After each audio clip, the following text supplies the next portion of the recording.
what if legendary duo Pokemon had a third member? Well, in this video, I go over just that. Ranging from a Dark-type Mewtwo who is said to be the perfect Pokemon, to a Dreamcatcher that is the observer of Darkrai and Cresselia, to even a dragon that is from an alternate reality. Let's do this.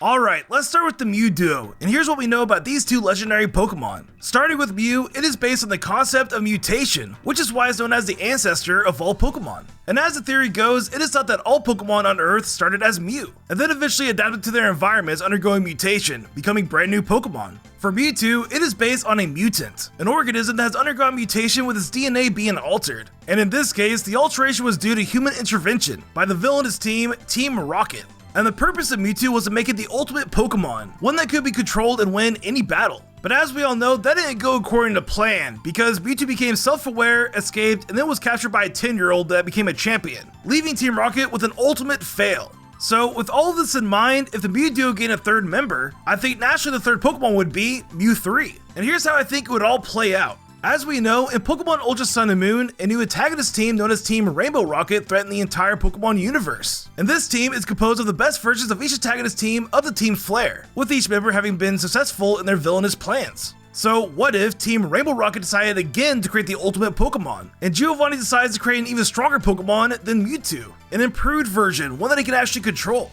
Well, enter Mew3, the second Dark-type Pokemon. Not only the ultimate Pokemon, but the perfect Pokemon, being a mutation of every powerful aspect of every villainous team before it. Because starting with Team Magma and Aqua, it has both the DNA of Groudon and Kyogre and the red and blue orbs incorporated in its body. For Team Galactic, it has part of the red chain that was used to control the Creation Trio on its chest. For Team Plasma, its armor is a perfected version of the armor that Genesect wears. And for Team Flare, it has the DNA of Xerneas and Evoltal, making it immortal and capable of absorbing all the life energy around it. So basically, Mew3 is an amalgamation of every resource and tool from all the villainous teams. Not just to create the ultimate Pokemon, but the perfect Pokemon, which I think would be beyond legendary. Alright, moving on to his moveset, I think we'd have the moves Techno Blast, Psystrike, Geomancy, and Oblivion Wing, which I think are all pretty self-explanatory. For its ability, it would have the Download ability, allowing it to utilize Team Plasma's drives. And lastly, for the lore of this Pokemon, its Pokédex entry would state this. This Pokemon was created after Team Rainbow Rocket was defeated in an alternate universe. This is the perfect Pokemon. And there you go, the Mew3 that we've all been waiting for. Now let's see if it actually happens.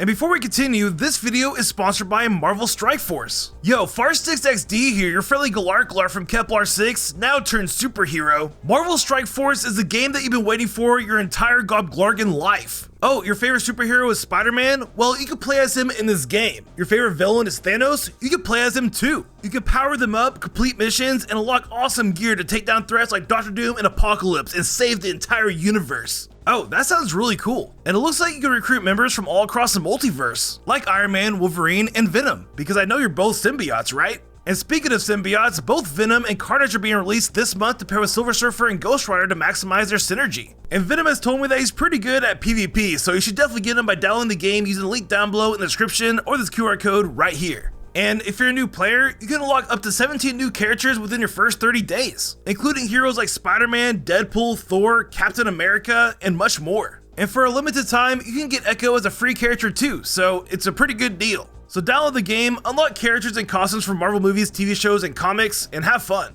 And shout out to Marvel for sponsoring the Dobbs Nation. That's pretty cool. And with that said, let's get back into the video.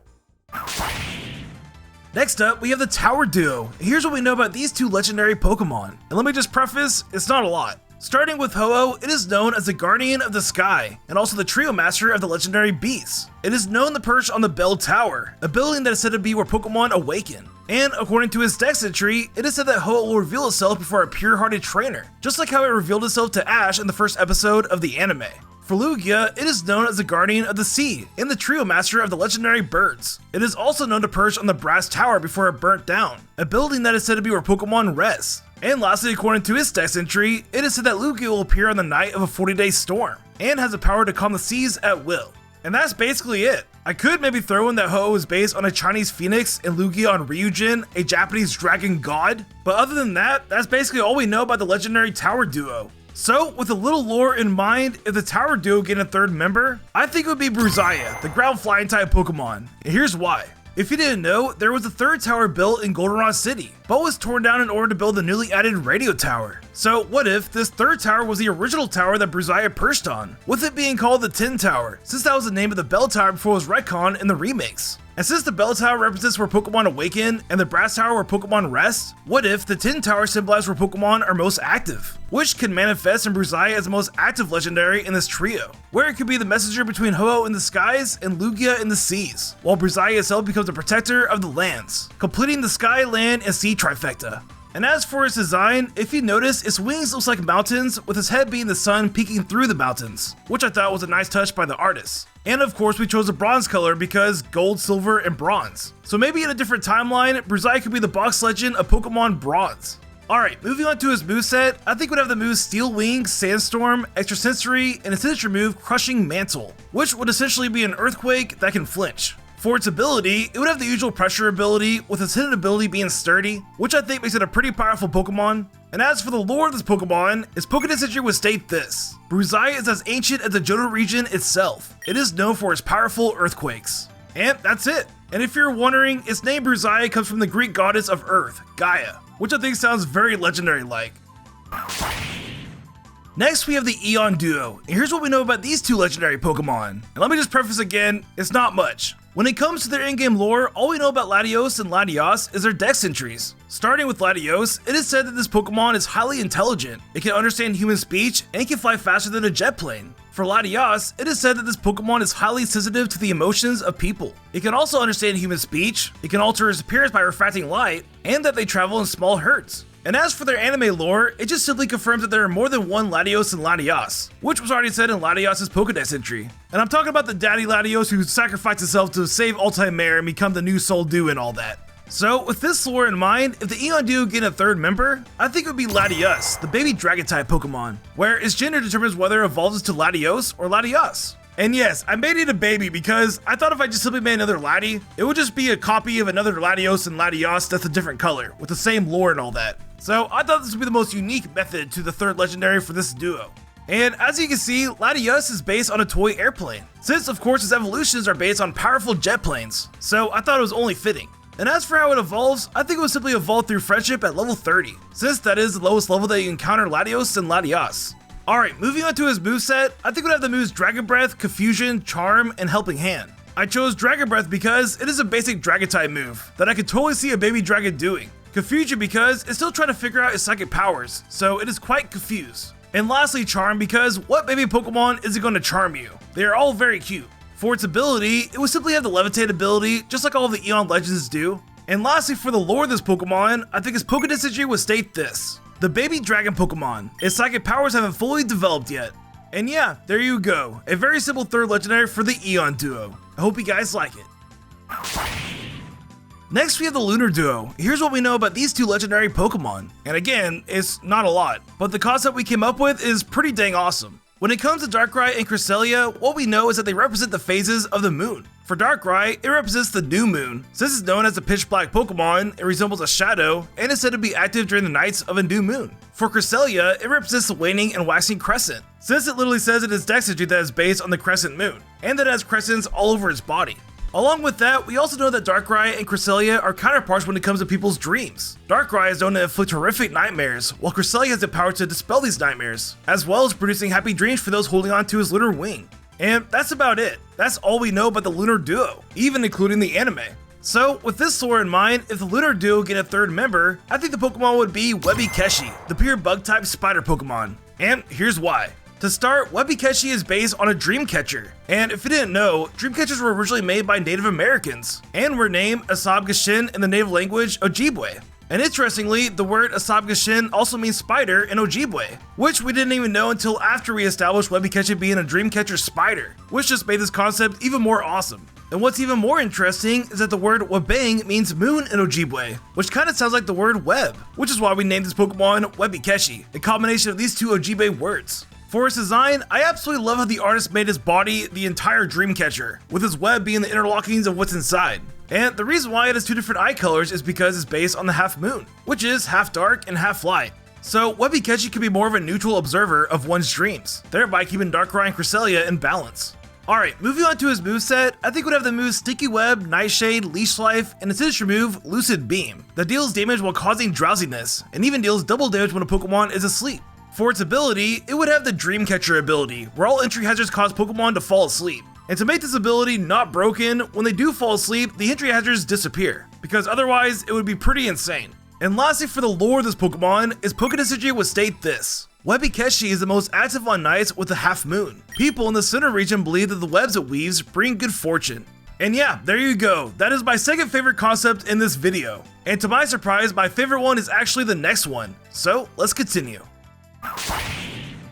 Next up, we have the Sea Guardians, and to my surprise, this has become my favorite concept. So here's what we know about these two legendary Pokemon. We essentially know only one thing about these two legendary Pokemon, and it's the fact that Manaphy can breed with a Ditto to produce a Phione, and that's it. But this one trait that the Sea Guardians have is so interesting, because it is likely based on eusociality, where a colony of animals have a sole breeding female or queen, similar to an ant colony or a bee colony. And in these colonies, there are 3 distinct members that are essential to keeping their hive going. And let's use a bee colony as an example. The first member is the worker bee, which consists of all the females in the hive. And these bees have the job of producing all of the honey and guarding their territory. The second member is the drone bee, which consists of all the males in the hive. And these bees have the job of solely breeding with the queen, and then dying. And lastly, the third member is the queen bee, where this bee is given special honey called royal jelly, which makes it stronger to become a queen. And of course, the queen bee has a vital job of producing all of the offspring, creating this eusociality. So what if the Sea Guardians were in a eusociality, where Manaphy is the drone bee because it's known as the prince of the sea, and Phione as the worker bee because it's the offspring of Manaphy?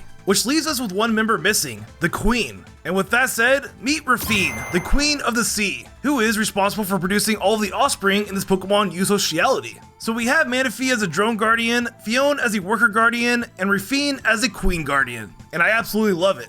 Alright, moving on, I envision Rafine as a unique evolution of Phione, but only under certain conditions. First, you would need to breed a Manaphy holding a sea instance with Ditto, resulting in an egg that will spawn a Phione capable of evolving into a Rafine. Next, for this Phione to evolve, it would need to hold on to a special item called Royal Water, from level 1 all the way up to level 30, which is reminiscent of the Royal Jelly that bees are given. And then, and only then, you can obtain your very own Queen Rafine, which I think is a very fun concept because you would start with a Manaphy, then spawn a Phione, and then evolve into a Rafine. So it's like a chain of events to get the final Pokemon, which is pretty interesting. Alright, moving on to his moveset, I think we'd have the moves Aqua Ring, Charm, Water Pulse, and the new move Take Heart, which was introduced in Legends Arceus. For its ability, I think it would simply have the hydration ability that all the Sea Guardians have. And lastly, for its lore, I think its Pokédex would state this. This Pokemon was born inside an egg specially coated in sea incense. It is considered to be the queen of the sea. And there you go, that is my favorite concept in this entire video. But hey, the next two are pretty awesome too, so let's check them out. Next up, we have the Hero Duo, and here's what we know about these two legendary Pokemon. When it comes to their in-game lore and the lore in the anime, it is basically identical, because as the legend goes, 3,000 years before the events of Sword and Shield, Zacian Zamazenta managed to stop Eternatus from enacting the first darkest day. And as time went on, the people of Galar began attributing this feat to two young kings instead, causing the legend of Zacian and Zamazenta to fade into obscurity, until, well, the second darkest day that happens in the game. And with that, that's all we know about the Hero Duo. There are small tidbits like Zacian being the older sister of Zamazenta, their names being based on CMYK colors Cyan and Magenta, and of course they are based on a sword and shield. But beyond that, that's really all we know. So with the little information that we know about the Hero Duo, if they gain a third member, I think it'd be Zamelon, the Steel Electric type Pokemon. And as you can see, Zamelon is based on a crossbow, with his ears being the bow itself and a lightning bolt being the arrow that it shoots with his tail. And I absolutely love this design. I could totally see this being a box art legend for a third installment of Pokemon Sword and Shield, maybe for a game called Pokemon Bow. And if you're wondering what the role of Zamelon would be during the first darkest day, I think it would have been a support legendary for Zacian and Zamazenta, where instead of facing Gigantamax Eternatus head-on like his counterparts, it would instead be on the battlefield of Galar, taking down all of the Dynamax Pokemon wreaking havoc, saving all of the innocent Pokemon around. I kinda imagine Zamelon shooting arrows from a castle or something, which I think an archer as a support hero would do. And as for its name, we continue the CMYK color trend by using the Welsh word for yellow, which is melon, and we chose Welsh because it's simply a native language in the UK, and it sounded the coolest. Alright, moving on to his moveset, I think we'd have the moves Thunderbolt, Thousand Arrows, Triple Arrows, and his signature move, Behemoth Bolt, which will just be a powerful steel type move just like Behemoth Blade and Bash. And we chose Thunderbolt because it's a pun on the word bolt, which is the ammo used for crossbows. And 1000 arrows and triple arrows because usually archers have a variety of arrows on hand, giving them the advantage in certain situations. For its ability, it would have the signature ability Courageous Bow, which gives it a +1 in special attack when entering the battle, just like Zacian's Interpret Sword with attack and Zamazenta's Dauntless Shield for defense. And lastly for its lore, I think its crown form Pokédex entry would state this. Now armed with an arrow it used during ancient times, this Pokemon can obliterate an entire army with a single shot, which I imagine looking like Yondu from Guardians of the Galaxy. Like, just look at this, it's so cool. And there you go, we have the sword, the shield, and now the bow Pokemon, which I think works perfectly. And finally for the last duo, we have the Paradox duo. And here's what we know about these two legendary Pokemon. Are y'all ready? Nothing. We know absolutely nothing about these two legendary Pokemon. All we know is that Koraidon looks like Cyclizar from ancient times, and Miraidon looks like Cyclizar from the future. And that's it. That's literally it.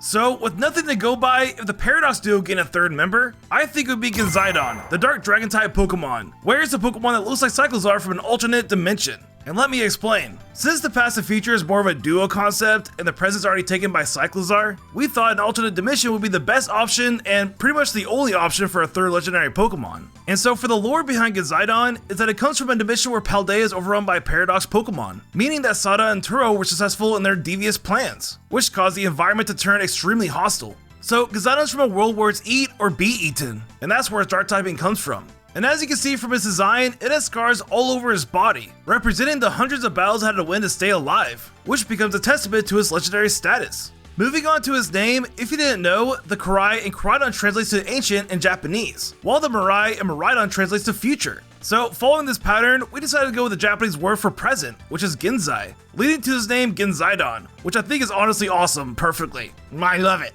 Alright, for its moveset, I think we'd have the moves Sucker Punch, Breaking Swipe, Outrage, and its signature move, Hideous Impact. And bear with me with this one, but Hideous Impact is a one-hit KO move with 75% accuracy. But it only has 1 PP, and if Genzaidon misses, it will faint instead, which I think plays into the eat or be eaten aspect of this Pokemon. For its ability, I think we'd have the Quantum Motor ability, which sets up a Tailwind upon entering the battle, while also boosting Genzaidon's attack while Tailwind is active, similar to the abilities of Koraidon and Miraidon. And lastly for the lore of this Pokemon, I think its Pokédex entry would state this. This Pokemon came from an alternate reality where Paradox Pokemon ran rampant and destroyed the Paldea's region's ecosystem. It is known for using underhanded tactics to survive. And there you go, the last third legendary for all the duos in Pokemon. I hope you guys enjoyed it. And what if Pokemon had a fourth legendary, or even a fourth starter? Watch those videos right here.